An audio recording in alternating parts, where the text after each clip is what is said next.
Est-ce que tu vas te révolter contre le décret d'Allah? Je ne parle pas de la prévention, mais une chose est arrivée. C'est qu'Allah l'a décrété. Si tu le connaissais, très certainement, tu l'aurais accueilli, je dirais avec joie même. Telle était la position des gens qui connaissaient Allah. Si Allah l'a fait, c'est que ça devait arriver. Si Allah l'a fait, c'est que c'est la meilleure des choses qui pouvaient arriver pour une raison ou pour une conséquence ou pour une récompense qui sera énorme.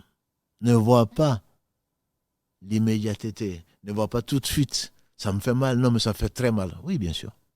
Mais ce mal va t'apporter du bien, va t'extirper peut-être l'ego, ou va le diminuer.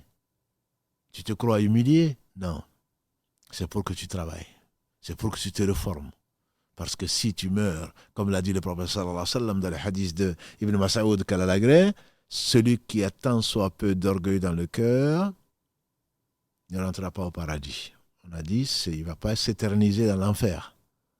Mais il va passer probablement, s'il meurt dans cet état, sans repentir, il va passer par l'enfer pour enlever cet orgueil, puisque ne monte vers le paradis, ne monte vers Allah, ne rentrera au paradis que ce qui est pur. Allah est pur, il accepte ce qui est pur.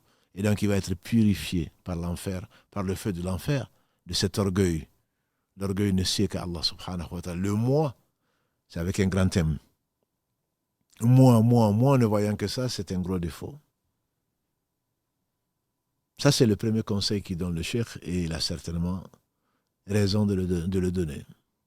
Le deuxième conseil qu'il donne, et qui est très important également, qui te permet d'accepter ou de faire face au mal des gens, il dit que si une chose arrive, pose-toi la question pourquoi? Quel message Allah veut me faire passer?